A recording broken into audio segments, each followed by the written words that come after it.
गरीब बच्चा। पटना शहर की भीड़भाड़ वाली सड़कों के किनारे, जहां रंगीन रिक्शा और फेरी वालों की आवाजें गूंजती रहती थी, एक छोटा सा लड़का रहता था जिसका नाम राजू था।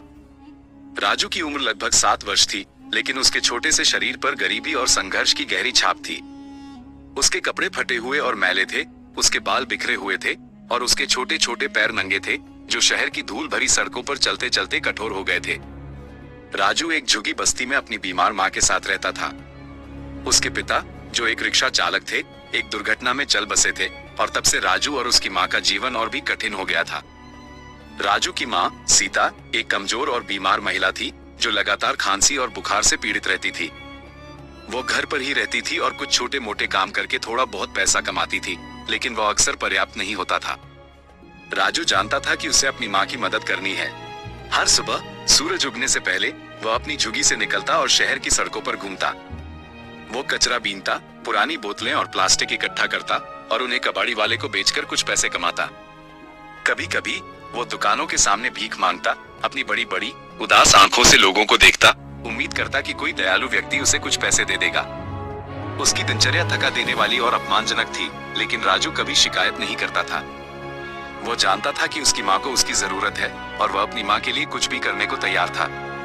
शाम को जब वो कुछ पैसे लेकर घर लौटता, तो उसकी माँ की आंखों में थोड़ी सी उम्मीद की किरण दिखाई देती थी, जो राजू के लिए सबसे बड़ा पुरस्कार होता था।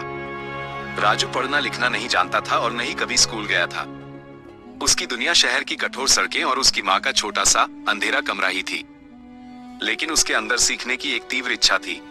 वो अक्सर राह चलते बच्चों को स्कूल जाते हुए देखता था। उनके हाथों में किताबें देखकर उसे एक अजीब सी उत्सुकता होती थी।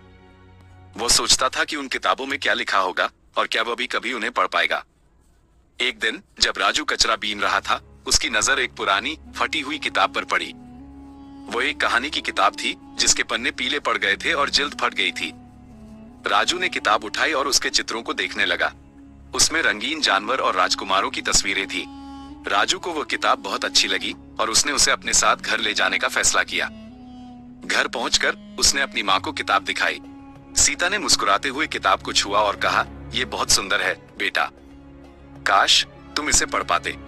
राजू ने अपनी माँ की उदासी को महसूस किया और उस दिन उसने ठान लिया कि वह पढ़ना सीखेगा। लेकिन उसे यह नहीं पता था कि कैसे। अगले कुछ दिनों तक राजू उस किताब को अपने साथ लेकर घूमता रहा। वो राह चलते लोगों को उस किताब के अक्षर दिखाने की कोशिश करता और उनसे पूछता कि ये क्या है। ज्यादातर लोग उसे अनदेखा कर देते या डांटकर भगा देते थे।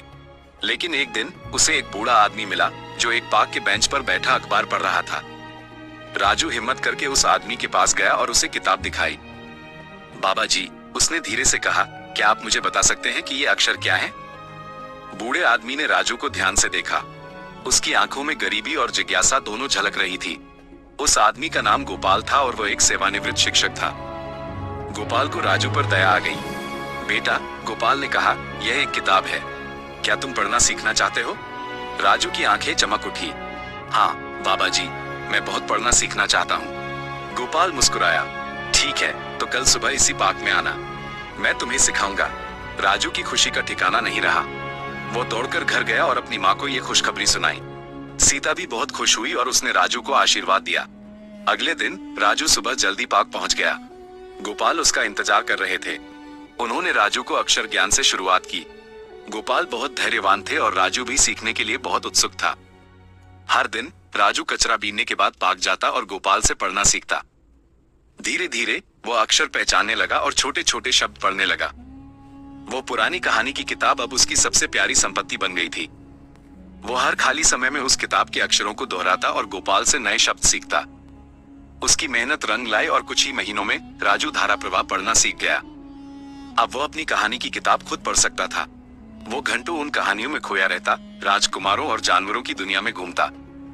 किताबें उसके लिए एक नई दुनिया खोल रही थी, एक ऐसी दुनिया जो उसकी झुग्गी बस्ती और शहर की सड़कों से बहुत अलग थी। राजू की माँ भी बहुत खुश थी। उसे गर्व होता था कि उसका बेटा पढ़ना सीख गया है। अब राजू उसे भी पढ़कर सुनाता था और दोनों माँ बेटे कहानियों की जादुई दुनिया में खो जाते थे। लेकिन राजू सिर्फ पढ़ना ही नहीं सीखना चाहता था। वो स्कूल जाना चाहता था, दूसरे बच्चों के साथ पढ़ना चाहता था। उसने अपनी इच्छा गोपाल को बताई। गोपाल ने राजू की लगन और प्रतिभा को पहचाना था।